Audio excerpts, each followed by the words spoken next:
There's no disputing Sean Diddy Combs' abusive behavior against his ex-girlfriend Cassie Ventura. In fact, it's something his defense team owned and acknowledged during Monday's opening statement at the start of his sex trafficking and racketeering conspiracy trial.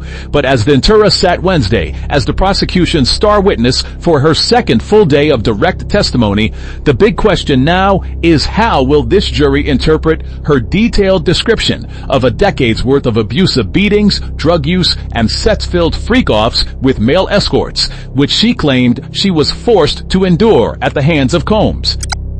Sean was very manipulative, and he had a tendency to get violent when he didn't get his way. Like one time I told him I didn't feel like participating in one of his freak-offs because I was still sore from the last 3 freak-offs we had just that day. So what he did, he dragged me out into the courtyard in his Miami mansion, and he tried to dunk my head into his deflatable pool of baby oil. Thank goodness his mom was there, because she begged him to stop. Now, Cassie, you know damn well you love those inflatable baby oil pools too. We used to be in there for hours getting our freak on and all. As a matter of fact, it was your idea to fill up them pools. Look, if I go down, I'm taking you down with me. I ain't playing daddy. Was Ventura a domestic violence victim, but one who willingly made those choices as a consenting adult, as the defense contends, or was she forced, out of fear, into a lifestyle she despised and took drugs to numb the pain? The singer told jurors she was terrified of being humiliated after Combs threatened to release incriminating videos of her participating in the freak-offs.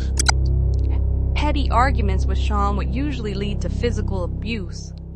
He would knock me over, he pushed me, he dragged me, he kicked me, he scratched me. One time he actually hit me over the head with one of those large family-sized bottles of baby oil. Almost knocked me unconscious. But that wasn't even the reason I went along with Sean's nonsense. What made me fold was him threatening to release incriminating videos of me participating in the freak-offs, which would have damaged my career, and I would have had the answer to my mother and my family. It was horrible and disgusting. No one should do that to anyone. He made me look like a slut. I couldn't have felt worse. I felt trapped. Like, how do I even get out of this situation? So Cassie sat up there in that courtroom and act like she wasn't kicking my ass too, like I was the only one getting violent.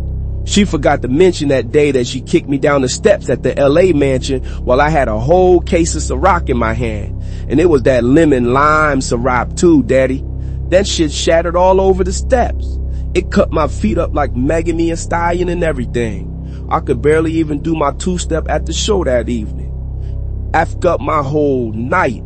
I got her back at the hotel that day though, daddy. Like, yeah, take that, take that, take that. She also talked about the busted lip and black eyes she says the embattled entertainment mogul gave her during a 2016 violent encounter in a California hotel. Covering up bruises and gashes with heavy makeup, she testified, became routine. She texted Combs, quote, "I have her premiere for the biggest thing I have ever done. It's sick for you to think it's okay to do what you have done." Ventura also told the jury about 13 different male sex workers she says she and Combs hired for the freak-offs in hotel rooms across the country, including one she says she reluctantly agreed to right after her 29th birthday party. In one text exchange, she told Combs, quote, "Nothing good comes out of freak-offs anymore. You treat me like Ike Turner, abusive and controlling." While on the witness stand, she also admitted to being primarily responsible for making arrangements with the male escorts, out of a combination, she says, of love and fear. Quote, "Woo! Yeah. It was definitely Ventura who hired me. Man, they used to love me. I'm telling you, I was one of their favorite ones, you know.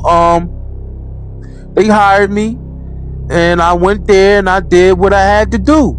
You know, they was paying good. You know what I'm saying? I got to slide up into some skins, and it was just all good. I used to love the freak offs. That was one of my favorite gigs that I used to go to. Sean is is a monster. He needs to remain in jail. You're a monster, Sean. You're a monster. And you need to be caged like a monster and never be let out. How am I the monster when you behind half of this shit too? Now, she sit up there and she cried those crocodile tears. She want everybody to believe her when, like I said, she's behind half of this stuff too. If I go down, you go down. And I'ma say it how I say it. This Pixar Diddy, I maintain my innocence. You know what I'm saying? I never human trafficked no one, and I've never racketeered anything. And that's just what it is. And that's how it's gonna be. You know what I'm saying? I tell it how it is, and y'all tell it how it might be. You know what I mean? This world's like a jungle sometimes. It makes me wonder how I keep from going under. Alright?